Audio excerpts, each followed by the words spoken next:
August 15 1977 ഒഹായോയിലെ ഒരു സാധാരണ രാത്രി. പക്ഷേ ഡെലവെയറിലെ ആ ഒബ്സർവേറ്ററിൽ മാത്രം എന്തോ ഒന്ന് സംഭവിക്കാൻ പോവുകയായിരുന്നു. ആ വലിയ മെഷീൻ പ്രപഞ്ചത്തിന്റെ ആഴങ്ങളിലേക്ക് വെറുതെ നോക്കി നിൽക്കുകയല്ലായിരുന്നു. It was listening. ശരിക്കും പറഞ്ഞാൽ കാതോർക്കുകയായിരുന്നു.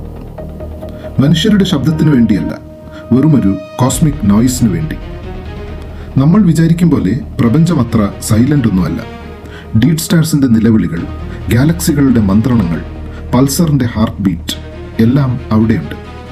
ഇതൊക്കെ നമുക്ക് തമാശയായിരുന്നു, പ്രെഡിക്റ്റബിൾ ആയിരുന്നു. പക്ഷേ ആ രാത്രി എവരിതിങ് ചേഞ്ച്ഡ്.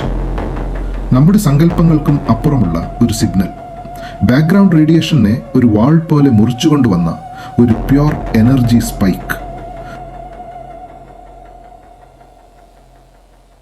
നമ്മൾ അതുവരെ കണ്ടിട്ടുള്ള എന്തിനേക്കാളും സ്ട്രോങ്, എന്തിനേക്കാളും ഷാർപ്പ്.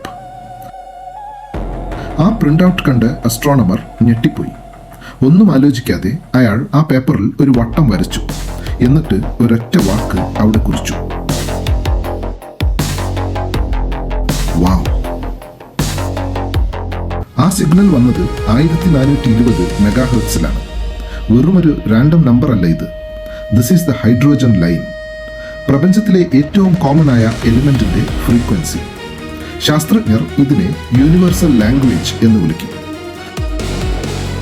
പുറത്തുള്ള ആരെങ്കിലും ഹലോ പറയാൻ ആഗ്രഹിക്കുന്നുണ്ടെങ്കിൽ അവർ ഉറപ്പായും തിരഞ്ഞെടുക്കുന്ന ഫ്രീക്വൻസി ഇതാണ്. നമ്മുടെ ഗാലക്സിയുടെ ഏറ്റവും അജ്ഞാതമായ ഒരിടത്തു നിന്നാണ് അത് വന്നത്. ആ 72 സെക്കൻഡ്സ് ഭൂമി ശരിക്കും ഞെട്ടിത്തെരിച്ചുപോയി. കാരണം ആ 72 സെക്കൻഡ്സ് നമ്മൾ കേട്ടത് ഭൂമിക്ക് പുറത്തുള്ള ഒരു അസ്തിത്വത്തിന്റെ ആദ്യത്തെ സ്പന്ദനമായിരുന്നു. പിന്നീട് ഒരു നിഴൽ പോലെ അത് മാഞ്ഞുപോയി. നമ്മൾ വീണ്ടും പോയി. ആകാശത്തിന്റെ അതേ കോണിലേക്ക് നമ്മുടെ ഏറ്റവും വലിയ ചെവികൾ കൂർപ്പിച്ചു പിടിച്ചു. ആ തണുത്ത സൈലൻസിൽ നമ്മൾ വർഷങ്ങളോളം കാത്തിരുന്നു. പലരും പല കഥകളും പറഞ്ഞു. അത് കോമറ്റ്സ് ആണെന്ന് ചിലർ, മെഷീനിന്റെ കംപ്ലൈന്റ് ആണെന്ന് മറ്റു ചിലർ. പക്ഷേ ഫിസിക്സ് കള്ളം പറയില്ല.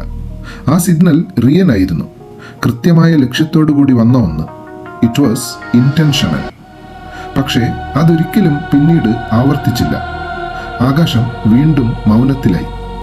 ആ വാവ് സിഗ്നൽ നമ്മുടെ ചരിത്രത്തിലെ ഒരു ഗോസ്റ്റായി മാറി.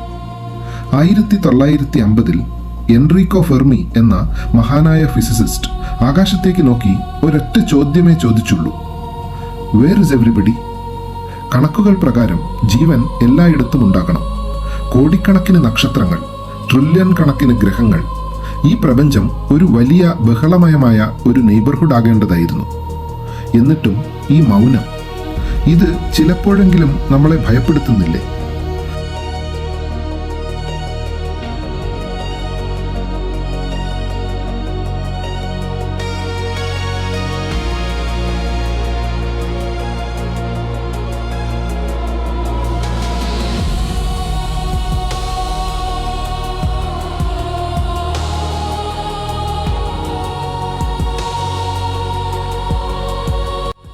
നൂറ് വർഷമായി നമ്മൾ ഉറക്കെ വിളിച്ചു പറഞ്ഞുകൊണ്ടിരിക്കുകയാണ്. Radio, TV, radar. നമ്മുടെ സാന്നിധ്യം പ്രകാശവേഗത്തിൽ ഒരു ബബിൾ പോലെ ഇരുട്ടിലേക്ക് പടരുകയാണ്. And someone may have noticed. ഈ സൈലൻസിന്റെ അർത്ഥം അവിടെ ആരുമില്ല എന്നല്ല, മറിച്ച് അതൊരു ചോയ്സ് ആയിരിക്കാം. ചിന്തിച്ചു നോക്കൂ. ഒരു ഡാർക്ക് ഫോറസ്റ്റിൽ വേട്ടക്കാരൻ എപ്പോഴും നിശബ്ദനായിരിക്കും. കാരണം ആ ഇരുട്ടിൽ ഒന്ന് ശബ്ദമുണ്ടാക്കിയാൽ it means you are found. നിങ്ങളെ കണ്ടെത്താൻ എളുപ്പമാണ്. അന്ന് ആ സിഗ്നൽ വെറും 72 സെക്കൻഡ്സ് മാത്രമാണ് നീണ്ടുനിന്നത്. പക്ഷേ നമ്മൾ പലതരം ശബ്ദങ്ങൾ പരീക്ഷിക്കാൻ തുടങ്ങിയിട്ട് 100 വർഷത്തോളമായി.